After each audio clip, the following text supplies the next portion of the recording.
First of all, you all need to be ashamed of yourself.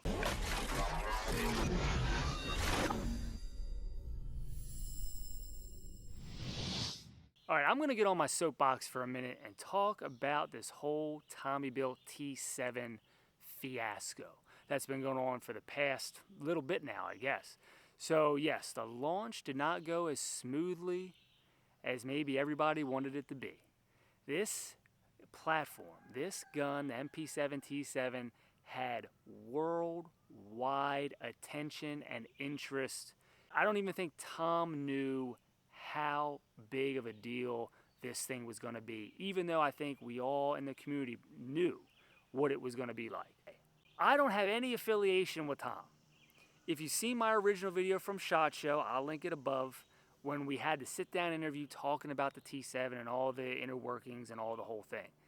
That was the first time I ever met the man. I've been following his work and been a customer of his for at least, I would say, 10 years, okay? It's safe to say probably at least that long. So talked to the man on and off for years, emails, Instagram, the whole thing, and then finally met him at SHOT Show. So I got no preferential treatment on this other than I got the can last year. So I was locked in. Came out, some people had issues, some people did not. Let's talk about my experience.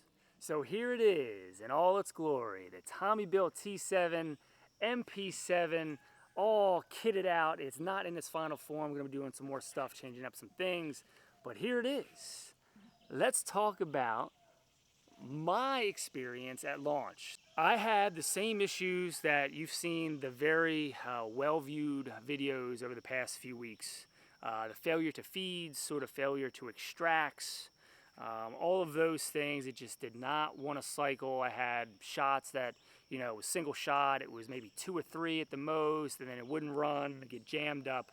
I had a bolt lock up on me, so I had to mortar it open at one point. Not really sure what was going on. Talked to Tom, and just like everybody else that I've heard with a QC issue with this or any of his things, gets you a label, gets it out right away, quickly turns it around. Mine, I did not send back. Talked to him about it. Had seen some other things, people saying what they had done to theirs. So what he did was he sent me out a replacement bolt. So wanted to see if maybe that was the issue causing, extraction issues or whatever. So he sent me out a replacement bolt. Here today to shoot it and see how it works and see if that was the issue. It could be an ammo related issue. We're gonna go through all that, but I at least wanted to give you an overview of what was happening with mine. So similar issues to everybody else. But I at least wanted to be on my soapbox for a second and talk about, you gotta give the man a break because he is a small company. You heard it in my interview at SHOT Show.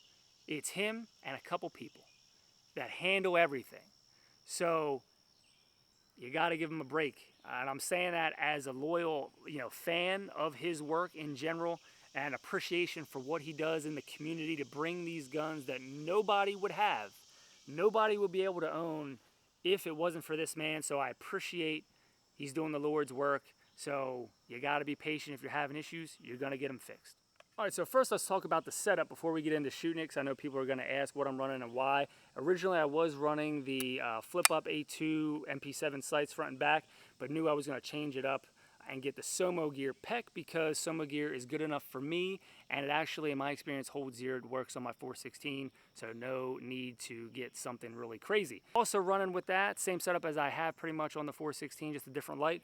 Running the Surefire Pro here on the side. This is just the Mini, not turbo, and then the Unity Axion switch on the side. This is the sync one, so we'll get laser and light at the same time.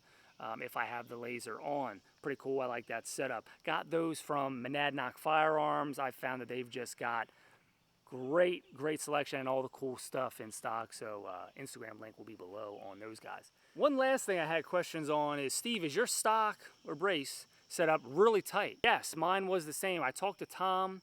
He said he made it that way on purpose. He didn't want the stock to be real loose in there, so to be more tight.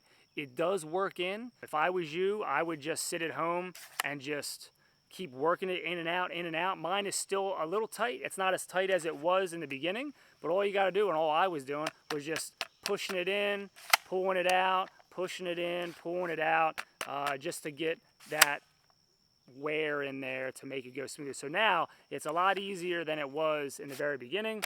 Still hangs up a little bit in the fully locked position. You do have to kind of give it a little tug, but much easier than it was at the very beginning. So if you got this set up, brace or stock, just work it. Sit on your couch, watch a movie, in and out, in and out, in and out. It'll wear in fine. Now I am certainly not qualified to handle the MP7, so I'm gonna bring in my buddy. He's a Special Forces cool guy. I don't know his name. We only know him as the Stig. Some say he's so high speed, low drag that he took out 15 guys clearing a building with only 5 rounds left of 4.6 in his MP7. Here he is, the Stig.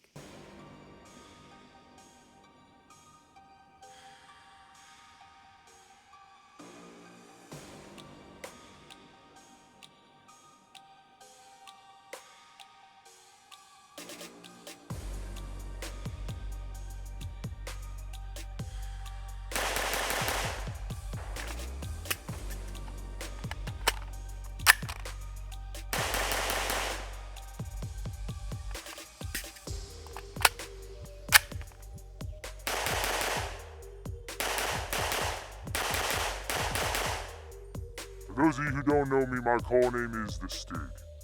Steve MP5 is nowhere near qualified to run a special operations weapon such as this, so he hands it off to me so we can put it through its paces. Now, I've been in the service for many years, running all types of platforms, mainly HK focused, and the MP7 or T7 here is a almost direct copy of what I used in all of my special operations, and it feels right at home to the real MP7. As this is a clone T7, this fills the hole, scratches the itch, and makes you wanna blow a hole in anything moving inside those buildings. Let me tell you, the MP7, the T7 is here, baby. What Steve and I have found, we're running well with this. It seems to be an ammo-related thing. Now, this gun is not broken in 100% at this point. But what was running here today was the Hornady with the red tips, some Fiocchi with the soft points, and Fiocchi full metal jacket, both 40 grain, 1900 feet per second. The black Hornady, I'm not sure its specs at the moment, but this stuff here, if you have this Fiocchi, this green and red box, it does not tell you what the feet per second is on this load, but this is the stuff, of course, that me and Steve have the most of, and this does not want to run as of right now. I'll get through a couple rounds, I'll have the same failure to feed issues. It might give me 5 or 6, it might give me 1 or 2. I think it really just depends on the round, but everything else here today so far, the Fiocchi soft points, the Fiocchi full metal jackets, and the Hornady have run with no issue, no stoppages, as you saw just here in these short couple rounds of fire.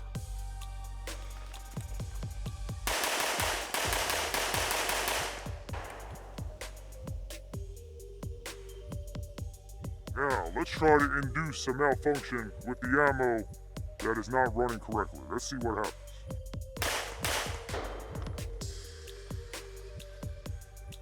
So this, if you can see there, is what most people are experiencing that I've seen in the videos. What you get is a failure to extract and a failure to feed. There sometimes creates a jam with a double. This one is not a double. However, it leads me to believe that this particular Fiocchi load is underpowered because everything else that's at least 1900 feet per second has ran without a can. Now, the B&T can that I have for this is in fact back at B&T for warranty work because, as most of you may know and some of you may not who are just into this for the first time, the initial run that B&T had of their cans had an out-of-spec issue where the locking lug would not correctly index and lock on the HK style barrel flash hider. So, many people had this issue, so I have not run this yet with a can. So what's likely to happen is maybe until this gun fully breaks in, you get it nice and run wet, lubed up. Can will probably help run those Fiocchi loads that I'm having problems with, assuming that it is an underpower issue, the gun not being fully broken in yet. But it's nice to see that other ammos, the Hornady for me and the two other Fiocchis, are running in this without a can, having this not being fully broken in. Maybe 100 rounds, if that. So it's nice to see that even though at 100 rounds or less, this is running with good ammo. I apparently did not have an issue with my mag catch seating the magazines in there. I thought initially that was the issue. Running the 40s, and the 40s did not seem that they were locked true. There was a little bit of a wiggle there, but I think that is normal because they're running here today. All right, Stig, thank you for taking the time and running us through the MP7, the T7 clone of the MP7. Guys, I could talk about this all day. I'm gonna stop the video here. We're gonna do a chapter 2 on the B&T can when it comes back to have the full package, the full MP7 package with the correct can by B&T on the correct barrel, doing it right. And Tom, if you're watching this, I appreciate you, sir. He is the only person in a small business of 3 or 4 people to be able to bring this thing to market in the actual 4.6 caliber, doing it right, getting you as close as you can to the real MP7. This is a grail gun. This is something, a dream gun for most people. They would never see, never touch, never feel, never shoot in real life. And here it is. It's here. Thank you, Tom. I appreciate it. Appreciate all the hard work. And guys, if you want to see more, don't forget Steve MP5 on the Instagrams. And if you're looking for the cool stuff, Monadnock Firearms for the cool accessories. All right, guys.